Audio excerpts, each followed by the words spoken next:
अब बच्चे question number last question है हमारा। अब आ जाओ तुम क्वेश्चन नंबर 3 में। क्वेश्चन नंबर 3 क्या बोल रहा है कि इसको ध्यान से देखो। लेट ये द इक्वेशन, एक ये इक्वेशन दे रखा है मैट्रिक्स इक्वेशन। तो क्या बोल रहा है, has for y is equal to 0, y is equal to 0 पे हमें सेलेक्ट करना है क्या है, ये रैशनल रूट है, इरेशनल रूट है, इंटीग्रल रूट है। y इज इक्वल टू 1 पे हमें सेलेक्ट करना है कि क्या है इसमें, ये क्वेश्चन है। बहुत बच्चे ये ना ऑप्शन देख के घबरा जाते हैं कि पता नहीं ऑप्शन में क्या लिखा हुआ है, कैसे हम सॉल्व करेंगे, बट बहुत इजी क्वेश्चन है। ठीक है, ये एक मैट्रिक्स इक्वेशन दे रखा है। तो फिर बोला है कि अगर तुमने y का वैल्यू 0 ले लिया तो कैसा रूट मिलेगा, रैशनल, इरेशनल, इंटीग्रल, कैसा रूट मिलेगा। तो देखो यहाँ पे हमने क्या किया कि पहले इस 3 मैट्रिक्स है ना, इसको लेफ्ट हैंड साइड में मल्टीप्लाई किया। मल्टीप्लाई करूँगा भी टाइम लगेगा, यहाँ पे मैंने ऑलरेडी मल्टीप्लाई कर रखा है, तो इसको मैं अब यूज़ कर लेता हूँ।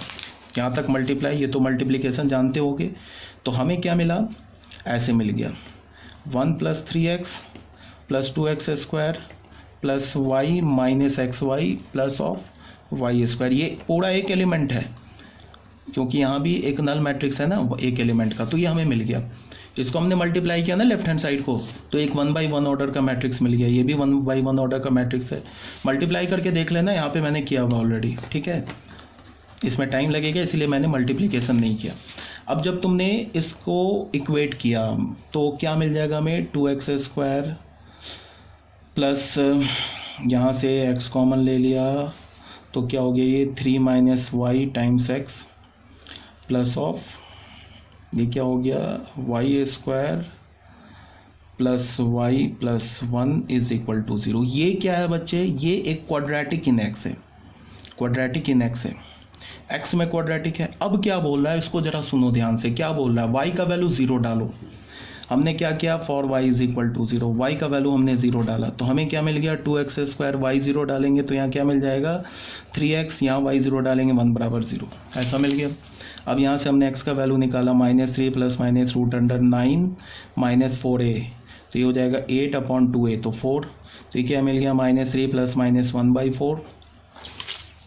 तो x की वैल्यू क्या मिल गई, -3 + 1/4 एंड -3 - 1/4। तो यहाँ से हमें x की वैल्यू क्या मिल गई, -2/4, तो -1/2, -4 तो -1। ये दो x की वैल्यू मिल गई। तो ये दोनों x की वैल्यू कैसे मिली, रैशनल मिली, इरेशनल तो मिली नहीं। हाँ, इंटीग्रल भी मिल गई। ठीक है, तो y का वैल्यू हमने 0 डाला तो इंटीग्रल रूट भी है। इसको हम क्या बोल सकते हैं, दो, अच्छा एक इंटीग्रल रूट है, इसको हम ऐसे बोल सकते हैं ना कि रैशनल जो होता है, इंटीजर जो होता है वो भी रैशनल होता है। तो इसको हम ऐसा बोल सकते हैं ना कि दोनों रूट क्या मिला हमें, रैशनल रूट मिल गया। तो y का वैल्यू अगर हमने 0 डाला तो रैशनल रूट मिला। इंटीग्रल रूट नहीं बोल सकते, इंटीग्रल रूट बोलेंगे गड़बड़ हो जाएगा, बिकॉज यहाँ पे x का वैल्यू जो -1/2 मिला ये इंटीजर नहीं है तो ये दोनों रैशनल ना, इंटीजर भी तो रैशनल ही होता है। तो इसको हम क्या बोलेंगे कि अगर हमने y का वैल्यू 0 डाला तो हमें x रैशनल मिला। हाँ, अगर इसमें दोनों इंटीजर मिलता तब हम कंफ्यूज हो जाते, तब वहाँ पे रैशनल वाला भी ऑप्शन सही हो जाता और इंटीजर वाला भी ऑप्शन सही हो जाता, बिकॉज इंटीजर भी रैशनल है। बट एक इंटीजर मिला, एक रैशनल मिला, तो इन जनरल दोनों को मिला के हम क्या बोलेंगे कि जब हमने y का वैल्यू 0 डाला तो हमें x क्या मिला, रैशनल रूट मिले। ठीक है, ये मतलब 1 किसे इम्प्लाई करेगा, p को। अब y इज इक्वल टू -1 डाल दो, यहाँ पे यहाँ डाल दो -1, तो हमें क्या मिल जाएगा, 2x² प्लस 3, -1 डालोगे तो +1x, -1 डालोगे तो 1 हो जाएगा, ये -1 कैंसिल होकर +1 = 0। तो हमें क्या मिला, 2x² plus 4x + 1 is equal to 0। तो x की वैल्यू क्या मिल गई, -4 + -b², 16 - 4 × a × 2/2a, तो 2 × 2। ठीक है, तो क्या हो गया, -4 + -16 में से 8 गया, 8 क्या होगा, 2√2/4, तो 2√2 × 2, 2 कैंसिल कर दिया, क्या मिला, -2 + -√2/2। तो x की वैल्यू हमें क्या मिल गई, -2 + √2/2 और -2 - √2/2। तो ये दोनों रूट कैसा है, ये दोनों रूट तो इरेशनल है ना। तो यहाँ हम क्या बोलेंगे कि अगर y इज इक्वल टू हमने -1 रखा तो हमें रूट कैसा मिला, इरेशनल रूट मिला। तो इसका मतलब क्या है कि ये तो ऑप्शन दे रखा है, देखो बच्चे, इसी को बहुत बच्चे ऑप्शन देख के समझ नहीं पाते हैं। ये तो option A B C D दे रखा है। 1 का क्या है, 1 का P है और 2 का क्या है Q है। तो यहाँ क्या बोल रहा है 1 का P और 2 का R। यहाँ क्या बोल रहा है 1 का Q, तो ये भी नहीं हुआ। फिर बोल रहा है 1 का Q 2 का P, ये भी नहीं हुआ। 1 का P है और 2 का Q है। यहाँ क्या बोल रहा है 1 का P एंड 2 का Q, ये करेक्ट हो गया, ये भी नहीं हुआ। तो C इज़ आवर ऑप्शन। तो आई थिंक ये आपको क्लियर होगा। तो जो PDF था, जो मैंने अभी तुम लोगों को PDF भेजा है, ये PDF तुम लोगों को क्लियर हो गया होगा। इसके बाद जो नेक्स्ट PDF है वो हमारा होगा क्रैमर्स रूल से related, solving simultaneous linear equation in linear equation of n variables and n equations. तो इसको हम कैसे डील करेंगे, मतलब क्या होगा कि 2 वेरिएबल होगा और 2 वेरिएबल होगा और 2 लीनियर इक्वेशन होगा। तो यहाँ से हम x का वैल्यू कैसे निकालेंगे, 3 वेरिएबल होगा और 3 लीनियर इक्वेशन होगा, तो फिर हम एक्स वाई जेड का वैल्यू कैसे निकालेंगे। 4 वेरिएबल होगा, 4 लीनियर इक्वेशन होगा, तो फिर हम एक्स वाई जेड डब्ल्यू का वैल्यू कैसे निकालेंगे। तो इस टाइप के जो इक्वेशन होते हैं ना, 2 variable 2 equation, 3 variable 3 equation, 3 equation मतलब लीनियर इक्वेशन, तो इसको हम क्रैमर्स रूल से निकालते हैं। ठीक है, तो इसको हम आगे पढ़ेंगे। और एक बात फिर मैं बता दूं कि क्रैमर्स रूल जो होगा उस पर एक क्वेश्चन जेईई मेंस में आएगा ही आएगा, अभी नोट करके लिख लेना। क्रैमर्स रूल से डायरेक्ट क्वेश्चन नहीं आता है। क्रैमर्स रूल जो है वो बोर्ड में नहीं है, बोर्ड में क्रैमर्स रूल का नामो निशान नहीं है। क्रैमर्स रूल पे जो क्वेश्चन आता है वो क्रैमर्स रूल के कंसिस्टेंसी इनकंसिस्टेंसी पर आता है।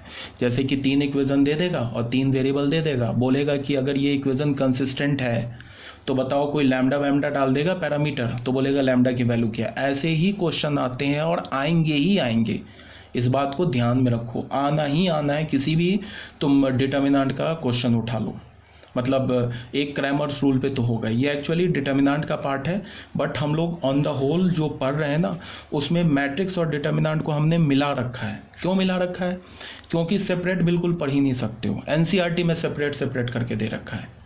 अभी हम लोग कहने को तो मैट्रिक्स पढ़ रहे हैं ना, बट देखो डिटर्मिनेंट हम लोग कितना यूज़ कर रहे हैं। डिटर्मिनेंट्स में हमने कोफैक्टर्स पढ़ा, माइनर पढ़ा, फिर एडजॉइंट निकाला। तो एडजॉइंट निकालने में फिर हमने इन्वर्स निकाला, A inverse is equal to 1 upon determinant A into adjoint A. तो डिटर्मिनेंट यूज़ करें, सेपरेट तुम पढ़ ही नहीं सकते हो। ठीक है, एनसीईआरटी में थोड़ा बहुत करके दे रखा है, बट हमें साथ मिला के ही पढ़ना होता है। तो फिर इसके बाद जो नेक्स्ट टॉपिक होगा हमारा वो यही होगा, क्रैमर्स रूल। तो क्रैमर्स रूल होगा, उसके बाद फिर जो नेक्स्ट टॉपिक होगा तो उसमें मैं आप लोगों को बताऊंगा वो क्या बोलता हूँ, सॉल्व ये finding a inverse by row column transformation, या एलिमेंट्री रो कॉलम ट्रांसफॉर्मेशन से हम इनवर्स कैसे निकालेंगे। तो जो हमारा एक चैप्टर बचा हुआ है ना, एक्सरसाइज एनसीईआरटी 3.4, एनसीईआरटी बुक किधर गई देख लो बच्चे जल्दी। ये जो बचा है ना, ये जो हमारा एक्सरसाइज बचा है ना, कौन सा एक्सरसाइज, ये वाला, ये देखो ना, elementary operation transformation of a matrix है ना, ये जो एक्सरसाइज बचा है। तो जब मैं बता दूंगा ना रो कॉलम ट्रांसफॉर्मेशन से इन्वर्स कैसे निकालते, देख लो ये मैट्रिक्स दे रखा है, इन्वर्स निकाल रखा है। तो इस रो कॉलम ट्रांसफॉर्मेशन से आप इन्वर्स कैसे निकालते हो, तो फिर ये भी तुम सीख जाओगे, ये वाला। तो फिर तुम्हारा जो एक्सरसाइज 3.4 भी कंप्लीट हो जाएगा। अभी इस पर नहीं आएंगे हम लोग नेक्स्ट पीडीएफ में। नेक्स्ट पीडीएफ में हम क्रैमर्स रूल पढ़ेंगे। क्रैमर्स रूल के बाद मैं इसके क्रॉसपॉन्डिंग थ्योरी बताऊंगा तुम्हें।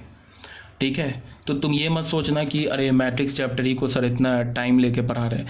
तुम्हारा मैट्रिक्स चैप्टर नहीं, तुम्हारा डिटर्मिनेंट में भी हम लोग चल रहे हैं। डिटर्मिनेंट के भी बहुत सारे हम लोग अभी क्रैमर्स रूल करेंगे ना, वो मेन एक्चुअल वो डिटर्मिनेंट का टॉपिक है।